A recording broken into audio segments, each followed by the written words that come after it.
बजारदेखि मकनको रोबोट बारीले केही पनि लागिराखेन है कन्डिसनल यस्तो भइआएको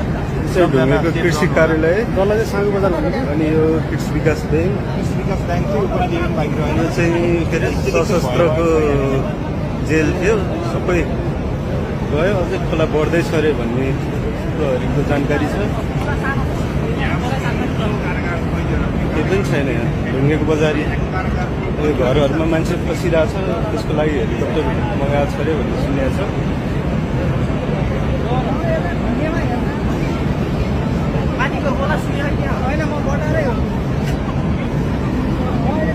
ढुङ्गेको यो उकालोसम्म लिएर आइपुग्छ है गाडी हेर यो त मास्तिरबाट ल्याएको गाडी होला है मान्छे भाग्नै भ्यायो कि भ्याइन भन्ने कुरा हो त्यही हो नि यस्तो अलिकति जानकारी नहुनुहुन्छ त कतिजना बगायो माथि बगायो होला यहाँको भाग्ने भ्यायो कि भ्याएन